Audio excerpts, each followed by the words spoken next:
Make your day right. Gilly Bonny Online TV. Kupata habari mpya na kwa haraka kila siku, usisahau kusubscribe kisha like na comment. Gilly Bonny Online TV. Labda na mimi tu sana ni kutoa ushauri. Na ushauri wangu utakita katika sehemu za biashara na hasa katika wafanyabiashara wakati na wa chini. Na hii ni katika ushauri tu. Kwanza nitaanza na mashine za EFD, kwa sababu tuko katika wizara hii ya budget na fedha. Hizi mashine za EFD lazima zitafutiwe mkakati katika hawa wafanyabiashara wadogo na hata wale wakubwa ambao wanatumia mashine za EFD. Mashine za EFD sasa hivi zimekuwa kero. Sasa sijafahamu ni makampuni yaliyopewa hii tenda ya kusupply, kwa sababu utakuta mtu ana duka dogo lakini ile mashine kila siku ni mbovu, na sasa imekuwa kama ni mtaji kwa wale watu wenye mashine. Utakuta sasa unatakiwa badilishe mashine, lete hela nyingine, uiboreshe, lete pesa nyingine. Sasa hii imekuwa ni tatizo kwa wafanyabiashara. Kwa hiyo ziangaliwe upi hawa supply au model ya hizi mashine zinazotumika. Kitu kingine ni kwenye biashara ya transportation na hasa malori. Mimi sina malori, lakini nafikiri uchunguzi haujafanyika kwa kina kwamba sasa hivi tunazidi kupoteza Watanzania wote ambao wanafanya biashara ya transportation ya malori. Mheshimiwa Rais pamoja na sisi wabunge tulijitahidi sana wakati ule wa VAT na ile single custom ili bandari yetu ifanye kazi. Lakini sasa hivi bandari inafanya vizuri sana, custom pale wanafanya vizuri sana, lakini transportation yote wanafaidika watu wa nje, Burundi, Zambia na Rwanda. Mheshimiwa Spika, watu hawalifahamu, lakini sasa hivi magari yote ya Watanzania yanasajiliwa Zambia, Rwanda, Burundi na Uganda. Na ukitaka kufanya uchunguzi huo kaa barabarani, zikipita gari za transit 4, 3 au 2 zina namba ya Rwanda, Burundi au Uganda au Zambia. Na kwa ushahidi zipo gari zinakuja mpya, gari 100, gari 50 zinaenda Zambia, zinasajiliwa, lakini za Watanzania zinakuwa na namba ya kule. Kwa hiyo maana kodi yote inalipiwa nchi za nchi. Na ukitaka kujua tu kwa akili nyepesi, ukiangalia gari na namba za Rwanda anatumia left hand drive, utaona gari na right hand drive, unajua tu ni hatari ya Mtanzania. Kwa hiyo gari zote za transit sasa hivi zinahamia kwenye nchi za jirani. Tatizo ni nini? Lazima hapa tujiulize, kuna shida gani? Nilikuwa naomba watu wa TRA na hasa ndugu yangu aliopewa ukamishna sasa hivi, kwa sababu najua ni msikivu, ajaribu kukaa na hawa wafanyabiashara, angalie kuna shida gani hadi watu sasa wanahama kupeleka kodi kwenye nchi zingine. Na nilikuwa na shauri sehemu kama hii ni lazima sasa waweke limit. Kwa mfano kama income tax, mimi najua kabisa ukiweka kwenye mambo ya transportation, iwe mabasi, iwe malori, kwamba kodi yetu tukipiga mahesabu kwa jumla ya transportation zote zoko Tanzania, idadi ya magari labda tunapata kiasi fulani, lakini tukiweka limit kila gari iwe nalipa kiasi hichi, najua kabisa mtapata zaidi ya mara 10 ya kodi ya sasa hivi. Kwa sababu wafanyabiashara wa Tanzania ukitaka wafanye hesabu, saa nyingine hata tunalaumu TRA, lakini wafanya mahesabu wenyewe wa Tanzania nao ni feki. Unaweza kama mfanyabiashara unafanyiwa mahesabu, unampelekea consultant wa mahesabu, anafanyia mahesabu, anaonyesha unadaiwa wewe. Sasa TRA atafanya nini? Wakati huyo unayemwamini kwenye mahesabu, yeye ndiye aliyofanyia mahesabu, alafu anaonyesha unadaiwa wewe. Sasa TRA atakwambia kudaiwa. Kwa hiyo lazima tuangalie kwamba hizi biashara watu wanaozifanya wengi ni watu wa kawaida na watu wa kati. Kwa lazima tuangalie namna gani ya kuwasaidia na namna gani serikali itakusanya kodi yake bila kupunguza kodi. Mheshimiwa Spika, nitakuja kwenye FD kwenye mafuta. Hizi ni wizi mtupu kwenye petrol station, na wewe nafikiri ni shahidi kwa sababu unafanya hii biashara. Hii ni za wizi, na najua kabisa Dr. Mpango, Kichere, Kidata na wote waliokuja hawakushiriki kwenye ule mchakato wa kuleta hizi EFD. Walikuta ule mchakato upo, hatuwezi kuwalaumu hao watu.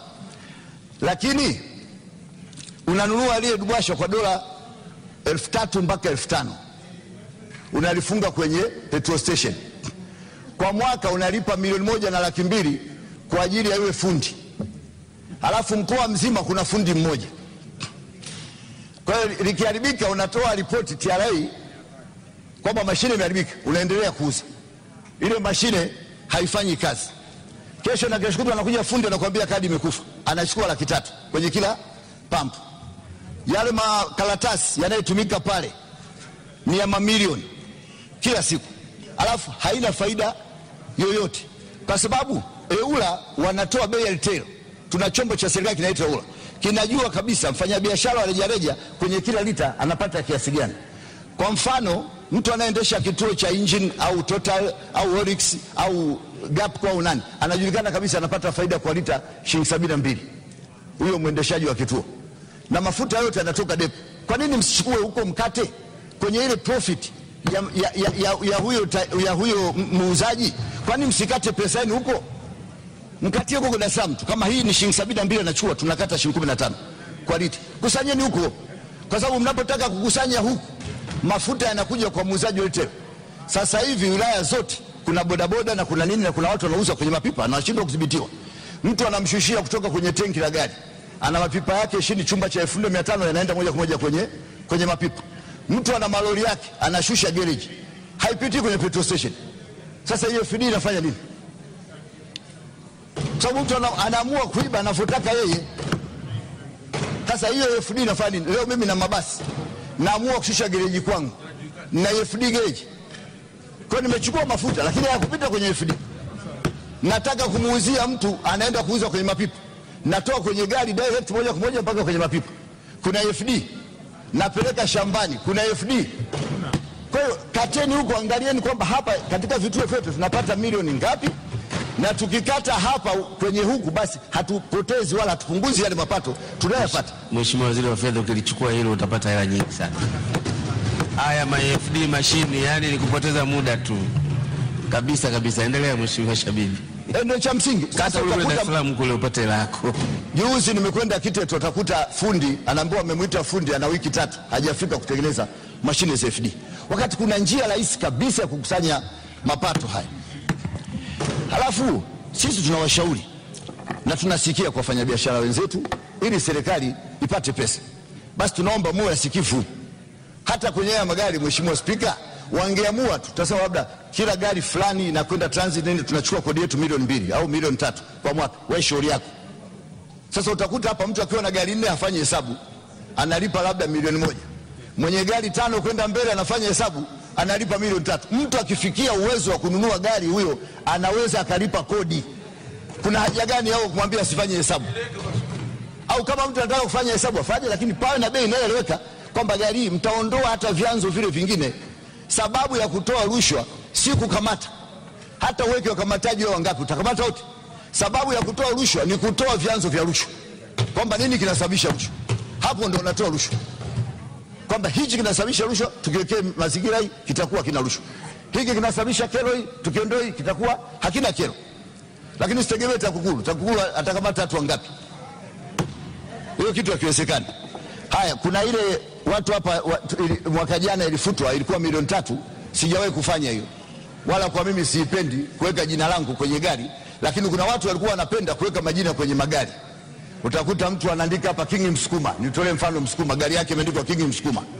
Alikuwa analipa $3,000,000. Lakini wakaja wakapandisha. Sasa mwingine haweki lile jina la kwenye plate number kwa sababu labda ni starehe. Mwingine na kama kina dada hapa wabunge na wadada wengine walioko huko mtaani, gari zao wanazitumia vizuri, ana TZB, hataki namba ile ionekane hii gari ni TZB, anaamua kuandika jina lake pale ili afute ile namba, gari sijulikane ni gari ya zamani au gari mpya, kwa sababu gari yake bado ni nzuri. Wewe unaenda unaweka kodi kubwa. Sasa hakuna hata yake, nikiangalia hata sasa hivi kama mapato yako pale pale, lakini waliosajili ni wachache. Tuweke bei ndogo, watu wawe wengi.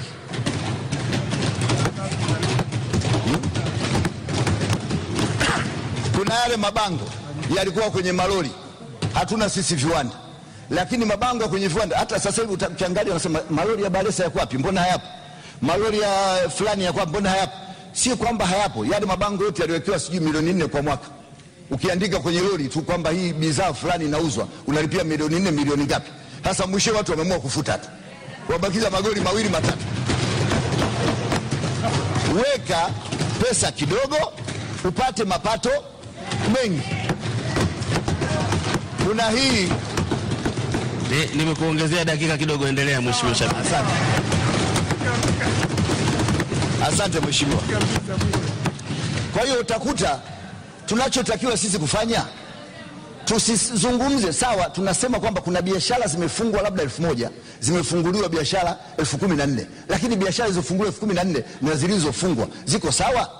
Inawezekana biashara umefungua 1014, 1012, lakini biashara za briefcase, mtu kenda BRELA tu kasajili, kenda TRA kachukua clearance, kenda halmashauri kachukua lesson, kafungua biashara, lakini hata duka lenyewe hana. Tunaangalia biashara zinazofungwa na zinazofunguliwa. Na kero nyingine mheshimiwa Spika, haijatajwa kwenye bajeti hii. Watu tumengangania tu kero za TRA, lakini kuna watu wengine wana kero kuliko hiyo TRA. Taarifa mheshimiwa Spika. Mheshimiwa Susan. Asante mheshimiwa Spika, naomba kumpa taarifa mzungumzaji mbunge mheshimiwa Shabibi kwamba anasema biashara za kuandika mabango na hii imepoteza hela nyingi sana katika nchi yetu. Kwa mfano mheshimiwa Spika, mtu ana saluni yake akiandika tu kibango ama hoteli anachajiwa hela nyingi, matokeo yake watu wanafuta. Kwa hiyo biashara nyingi sasa hata za hoteli, maduka, saluni wote wameondoa mabango. Kwa hiyo TRA inapoteza hela nyingi sana. Bora wapunguze bei ili watu waendelee kuweka mabango katika biashara zao. Mheshimiwa Shabibi, ilikuwa ni taarifa kwako tu. Asante, naipokea kwa sababu ni taarifa ya kujenga na tuko pamoja. Kwa hiyo mheshimiwa, kwa sisi tunaishauri TRA na uhakika kabisa, hata watu wanapozungumzia habari ya TRA lazima tuseme ukweli. Ukiangalia huko juu kwa makamishna huko hakuna matatizo kabisa, huku chini. Na ndio maana hata rais alisema hapa Dodoma, mlikuwa mnashuhudia wenyewe, mtu anakwenda anafunga kaduka anasema hapa kazi tu, kumbe ana roho mbaya. Huyu anakuwa na roho mbaya na Rais Magufuli, wala hana kitu kingine, hapa kazi, tumetumwa hapa, wanasema. Lakini sasa hivi bahati nzuri tunashukuru kuna manager wa TRA mpya amekuja hapa Morogoro, wapi Dodoma hapa, ameondoa hilo tatizo. Kwa hiyo tulikuwa, mimi ushauri wangu ni huo. Asante sana mheshimiwa Shabibi. Naunga mkono hoja sana. Nakushukuru sana. Mheshimiwa Shabibi anatoa uzoefu ndani ya biashara, yani practical. Sio ile ya kwenda library alafu unapitia na tuletea theories za chuo hapa. Asante sana mheshimiwa. Make your day right. Gilly Bonny Online TV. Kupata habari mpya na kwa haraka kila siku, usisahau kusubscribe na kubonyeza button ya notification.